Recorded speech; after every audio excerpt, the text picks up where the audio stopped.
ഇത്തവണത്തെ ഓണത്തിനൊപ്പം മറ്റൊരു ആഘോഷം കൂടി നടക്കുന്നുണ്ട്. വി.ഡി. സതീശൻ സർക്കാരിന്റെ 100ാം ദിനം നാളെ ആഘോഷിക്കുകയാണ്. കഴിഞ്ഞ തെരഞ്ഞെടുപ്പിൽ LDF സർക്കാരിനെ കരുതിയതിലും വലിയ മാർജിനിൽ തോൽപ്പിച്ചുകൊണ്ടാണ് UDF സർക്കാർ അധികാരത്തിലേക്ക് എത്തിയത്. ഇപ്പോൾ നാളെ ചൊവ്വാഴ്ച ഈ പുതിയ സർക്കാർ അധികാരമേറ്റിട്ട് 100 ദിവസം പൂർത്തിയാകും. മെയ് 18-നായിരുന്നു സത്യപ്രതിജ്ഞ. വിവാദങ്ങളും വിമർശനങ്ങളും ഒക്കെ നിറഞ്ഞതായിരുന്നു ഈ 3 മാസക്കാലം. പിണറായി വിജയനെ പോലെ ആകാതിരുന്നാൽ ജനസമ്മതി ഉണ്ടാകുമെന്ന് വി.ഡി. സതീശൻ ഇതിനോടകം മനസ്സിലാക്കിയിട്ടുണ്ട്. അതെല്ലാം കണ്ടുതന്നെയാണ് ഓരോ നീക്കങ്ങളും നടത്തിയത്. മന്ത്രിസഭാ തീരുമാനം വിശദീകരിക്കാൻ പത്രസമ്മേളനം നടത്തുന്ന അവസരങ്ങളിലും വി.ഡി. സതീശൻ തന്റെ കഴിവ് തെളിയിച്ചിരുന്നു. എന്നാൽ സർക്കാർ 100 ദിനങ്ങൾ പിന്നിടുമ്പോൾ ഏറ്റവും തിളങ്ങി നിൽക്കുന്നത് തൂഫാനുമായി രംഗത്ത് വന്ന ആഭ്യന്തരമന്ത്രി രമേശ് ചെന്നിത്തലയാണ്. ഒട്ടേറെ പഴികൾ ഏറ്റുവാങ്ങിയ പോലീസ് വകുപ്പിന് കയ്യടി നേടാൻ കഴിഞ്ഞതും അദ്ദേഹത്തിന്റെ പ്രവർത്തന മികവ് എടുത്തു കാണിക്കുന്നു. ആരോഗ്യമന്ത്രി കെ മുരളീധരനും ചില മികച്ച നീക്കങ്ങളിലൂടെ തൊട്ടുമുന്നിലുണ്ടെങ്കിലും പലപ്പോഴും അദ്ദേഹത്തിന് വീഴ്ചകളും സംഭവിച്ചിരുന്നു. സിവിൽ സപ്ലൈസ് ഇത്തവണ ഓണത്തിന് റെക്കോർഡ് കച്ചവടം നടത്തുമെന്നാണ് പ്രതീക്ഷിക്കുന്നത്. മുൻ സർക്കാരിന്റെ കാലത്തുള്ള കണക്കുകൾ തിരുത്തപ്പെടുമെന്നാണ് സൂചനകൾ. മുഖ്യമന്ത്രി ആരാകും എന്ന് തീരുമാനിക്കുന്നത് മുതൽ തുടങ്ങിയ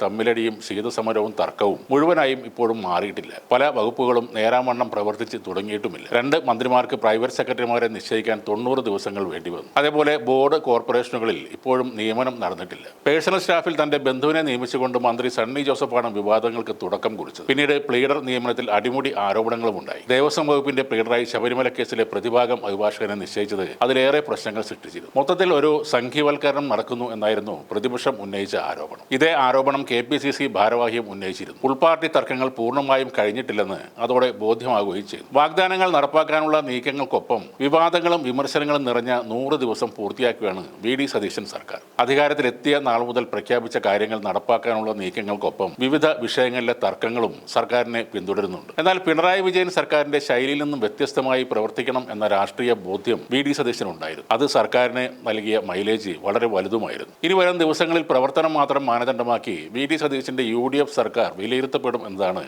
100ാം ദിനം നൽകുന്ന പ്രധാനപ്പെട്ട ഒരു രാഷ്ട്രീയ സൂചന.